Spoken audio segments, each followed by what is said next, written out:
Hey everyone, welcome back to another episode of Pillow Talk, and today we're going to be talking about contraceptives. I was making out points to talk about in this video, and I realized that if I turned it into one whole video, it would be way too long. So this video is going to be in two parts. Some stuff is going to happen today, and some other stuff is going to be talked about next week.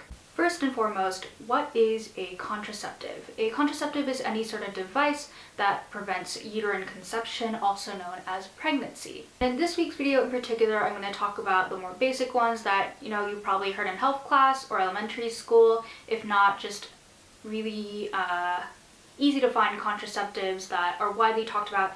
And in next week's video, I'm going to talk about methods of contraception that are less talked about. The first method I'm going to talk about is the ever so popular condom.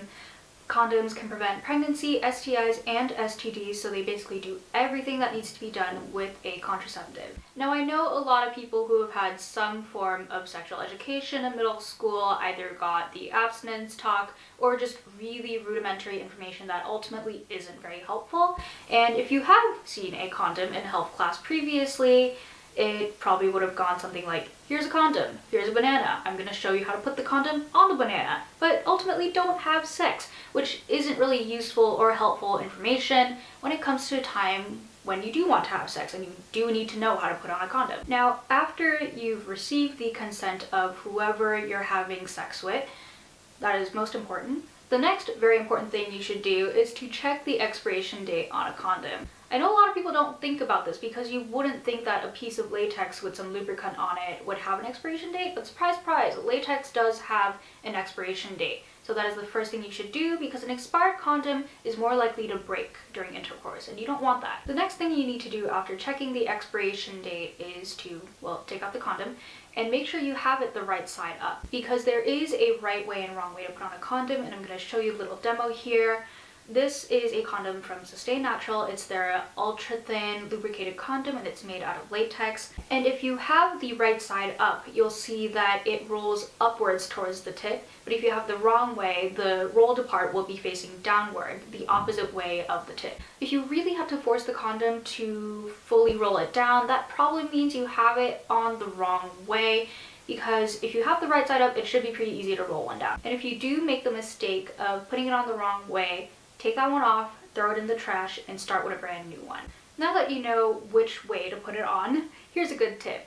Use lubricant on the inside and outside of the condom. Putting it on the inside of the condom actually makes it a much more pleasurable experience for the person who's wearing it, and putting it on the outside of the condom prevents breakage. And this is really important information that most of the time gets glossed over. Not a lot of people talk about it, but use condoms when you're performing oral sex as well. It's not just for penetrative sex, especially if you're having sex or having sexual relations with someone who hasn't been tested, if you haven't been tested, if your partner hasn't been tested, or if you're hooking up with someone who you've met for the first time. If you don't know their sexual history, and if you don't know if they're clean or have any sort of STIs or STDs, always, always, always, always use a condom. Now, here are some things that you should not do when using a condom. Don't double up on condom. You would think it would make sense that you would have extra protection by using two condoms layered on top of each other. That is not true. It actually causes more friction in between the two condoms that you're using, and then one or both of those are probably going to break, and it'll defeat the whole purpose of using a condom in the first place. So don't do that. And secondly, don't use oils or lotions, because those definitely break down the latex in the condoms. And third, always get consent before starting intercourse. That is a given. We talked about it last time. But also, if your partner has asked that you use a condom, you don't get to take that off without their consent. There's been a term that has been coined for that recently, because the study has shown that a lot of men in particular have been doing that, and it's called stealthing. It's when you start having sex with someone after putting a condom on, and in the middle sneakily taking the condom off. This is a form of sexual assault, and that's not okay. So don't do that. And while I've heard from a lot of people that condoms usually aren't the most comfortable thing in the universe, sometimes they take away the good feelings of sex, and sometimes it makes you feel a little numb, but I will tell you that there are a lot of different sizes and shapes, flavors, lubricated, non-lubricated, just so many different kinds of condoms that you can use, that if the first one you use isn't best for you, then you can always go out and venture and try something new. And if you're allergic to latex, there are also latex-free condoms out there. And here's another thing that I've noticed. A lot of the time, men in particular, or people who have penises, like to say that they don't want to use a condom because their penis is too big for the condom. I'm gonna go ahead and debunk that right now. So here I have another Sustain Natural condom that I have not used. It's still in its packaging. I'm gonna try my best to open it. My hands are pretty slippery.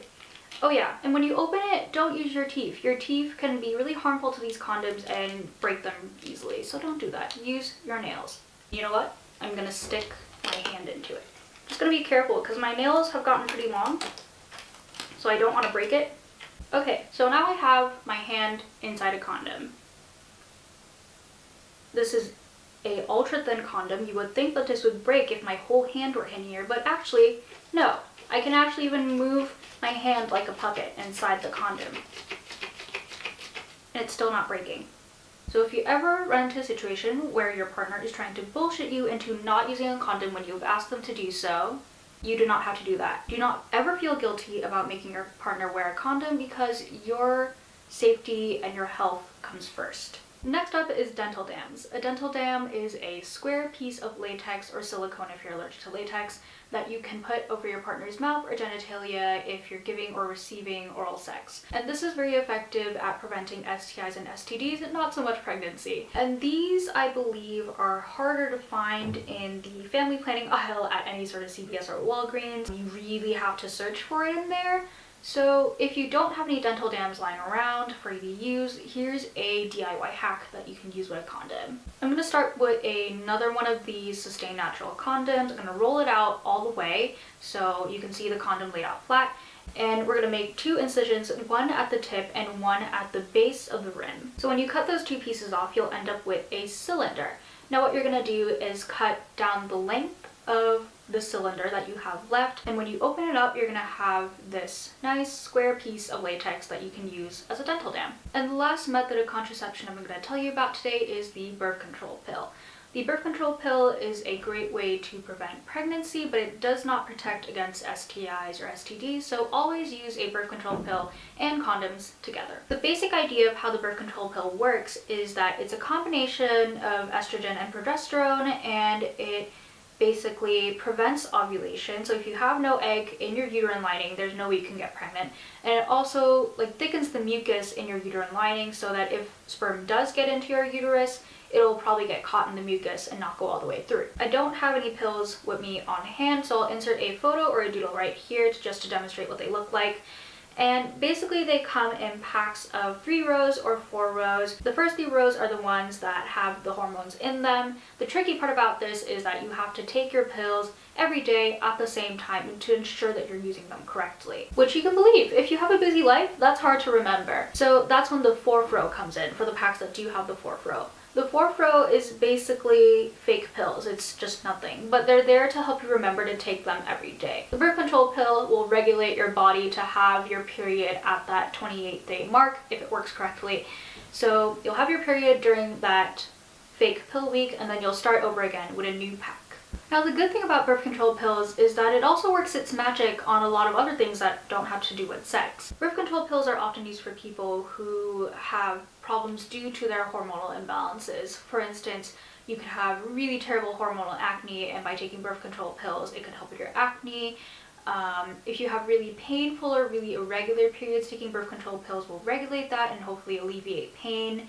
If you have endometriosis or if you have polycystic ovarian syndrome, also known as PCOS, birth control pills can also help with that because of the combination of the hormones in them. So if you're watching this video and you realize that you have some of those symptoms and you think that you could help, go talk to your doctor and consult with them, and hopefully birth control pills can help you solve some of your problems. So next week I'm going to continue this conversation and go more in depth into contraceptives via hormones. So if you're interested in that, stay tuned. But until then, have safe fun, and I'll see you next week. Bye!